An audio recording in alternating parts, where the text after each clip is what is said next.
ancient voices of the prophets and Jesus come in and still resonate today.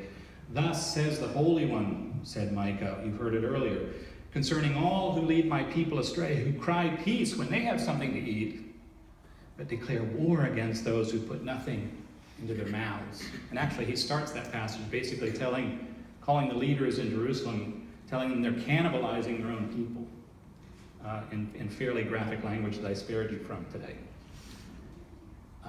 Then there's Amos. Alas for those who lounge on their couches, who drink wine from large cups and anoint themselves with the finest oils, but are not grieved over the ruin of my people. You want to know why God feels far from you, asked Isaiah? You serve only your own interest on your fast days, and meanwhile oppress all your workers.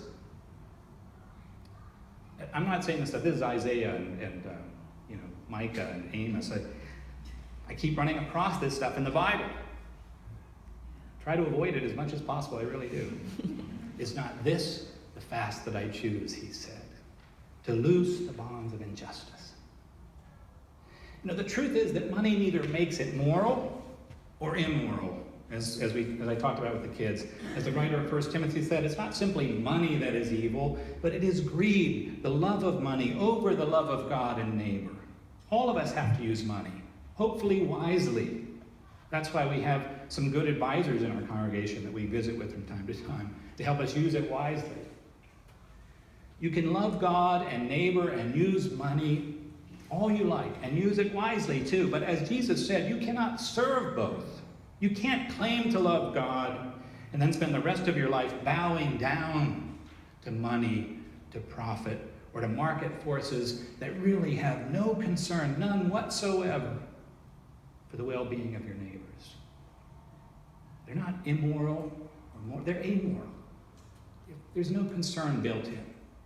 Old Testament scholar Walter Brueggemann writes, the market ideology wants us to believe that the world is profane, meaning not sacred, that life consists only of buying and selling, weighing and measuring and trading, and that's it.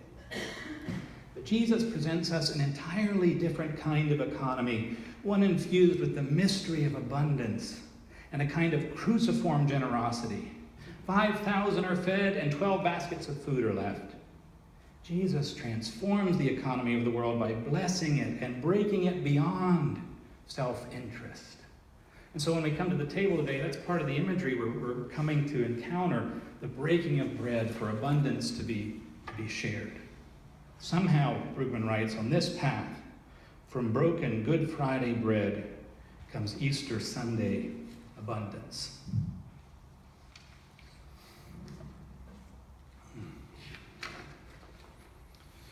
I don't know much about this stuff, honestly, and some of you can correct me afterward, because my financial sense is limited. I depend on Deborah for a lot of that, actually. But it may make financial sense